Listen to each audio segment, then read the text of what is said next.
Welcome everyone, join us today as we pay tribute to the life and legacy of Wendy O. Williams, punk's original shock queen who lived loud, defied all limits, and left a legacy that still shakes the stage. So let's dive in. Wendy O.Williams, born May 28, 1949, in Webster, New York, United States of America.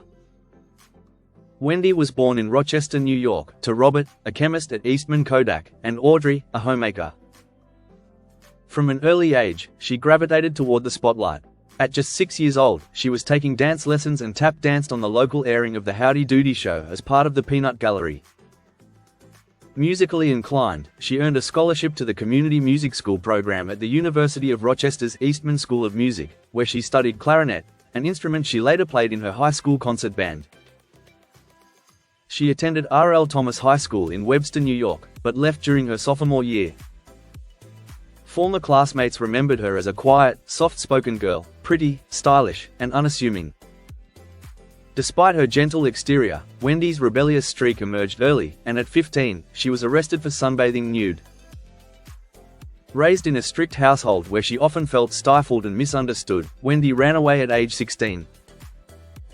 She hitchhiked to Colorado, selling handmade crocheted bikinis to get by, then made her way to Florida where she worked briefly as a lifeguard. Her restless spirit soon took her overseas to Europe, where she found work as a macrobiotic cook in London and later joined a touring dance troupe. Along the way, she had several brushes with the law, including arrests for shoplifting and passing counterfeit bills. In 1976, Wendy arrived in New York City with no clear plan, just raw ambition. While at the Port Authority bus terminal, she came across a copy of Show Business magazine lying on the floor. Inside was a casting call from radical performance artist Rod Swenson, a Yale graduate known for pushing boundaries through his Captain Kink's Theater, one of the city's most notorious sex shows. Intrigued, Wendy responded and soon signed on to perform in live erotic theater, appearing in up to 10 shows a day across various 42nd Street venues, often changing costumes in the back of taxis between gigs. She also appeared in a few of Swenson's underground adult films during this time. Meanwhile, Swenson had begun directing music videos for punk pioneers like Patti Smith and the Ramones. By 1978, the two now romantically involved, conceived something even more outrageous, a punk band that would fuse music, shock, and spectacle like nothing before. That vision became the Plasmatics. They debuted on July 26, 1978, at CBGB's, and instantly left the scene reeling. Few bands had pushed theatrical rock to such extremes since the likes of Alice Cooper or Kiss. The Plasmatics took it further, louder, weirder, and wilder. The band's lineup alone was a spectacle. Guitarist Richie Stotts stood 7 feet tall in his towering blue mohawk and often wore little girls' party dresses on stage. Webb Beach, the rhythm guitarist, donned a white lab coat, while frontwoman Wendy stole the show, storming the stage topless in leopard print pants, radiating raw, sexual power. No performance was complete without chaos. Guitars were chainsawed mid-song, Beach was mock-hanged as part of the act, machine guns were fired, speaker cabinets exploded, and entire Cadillacs were blown to pieces in front of stunned crowds. Their debut single, Butcher Baby, was pressed on red vinyl through indie label Vice Squad and gained surprising traction, followed by the equally well-received Dream Lover.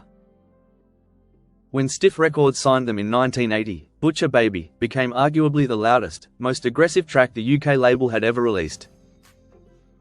That same year, a scheduled performance at London's Hammersmith Odeon was abruptly shut down by the GLC, citing the band's intention to blow up a car on stage as a serious safety hazard. "We're about violence and destruction," Wendy declared at the time. "Destroying objects and material possessions of our greedy society, it's got to be a healthy satire." After the chaos in London, the Plasmatics returned to New York in typical over-the-top fashion. In front of a crowd of around 20,000 people, they were flown in by helicopter to a Manhattan pier where they played a short but ferocious set. Capping it off, Wendy roared onto the scene in a Cadillac, steering it directly into a stage rigged with explosives. She leapt from the vehicle just in time. Moments later, the car and stage erupted in a massive explosion, leaving the audience stunned. The band quickly became a media sensation, making several television appearances, including 2 unforgettable performances on The Tomorrow Show with Tom Snyder, where, true to form, they blew up a car live in the studio. In just a year, the Plasmatics had gone from underground New York club act to headlining major venues like the Palladium, building a fiercely devoted cult following along the way. But Wendy's confrontational stage presence didn't sit well with everyone. Her performances, often involving whipped cream, simulated sex acts, or self-exposure, sparked outrage. In Milwaukee in the early 80s, she was arrested mid-show and charged with disorderly conduct, resisting arrest, and battery. As fans would later point out, pop stars like Madonna were praised for grabbing their crotch on MTV, while Wendy got dragged off stage in handcuffs. In 1982, she teamed up with Motorhead's Lemmy Kilmister for a thrash-infused cover of Tammy Wynette's "Stand By Your Man," a wild collision of country and speed metal that perfectly captured her genre-bending attitude. By 1983, the Plasmatics had disbanded, but not before leaving behind a searing discography: New Hope for the Wretched, Beyond the Valley of 1984, Metal Priestess, Coup d'etat, and their final conceptual epic, Maggots the Record, released in 1987. After the Plasmatics, Wendy launched her solo career with Wow in 1984, a fierce blend of punk attitude and metal muscle, produced by none other than Gene Simmons of Kiss. The album featured high-voltage tracks like I Love Sex and Rock and Roll, It's My Life, and the sultry, grinding anthem, Bump and Grind. It sold respectably and further cemented her reputation as a raw, no-holds-barred performer. The Kiss connection ran deep. Simmons brought in Paul Stanley, Eric Carr, and Ace Frehley for guest spots on the album, adding extra firepower to the project. In 1985, Wendy released a fan club exclusive EP, and her popularity hit a peak that same year when she earned a Grammy nomination for Best Female Rock Vocal. She followed up with Commander of Chaos in 1986, a brutal slab of riff-heavy rock that pushed her sound even further. Her blistering cover of Motorhead's Jailbait nearly matched the original in sheer aggression and grit.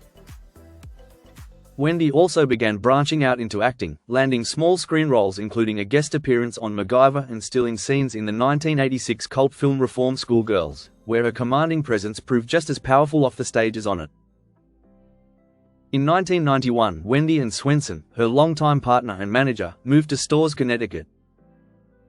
Wendy retired from music, becoming an animal rehabilitator and prominent health food advocate whilst working for a natural foods co-op. Tragically, on April 6, 1998, Wendy took her own life from a self-inflicted gunshot wound. She was 48 years old.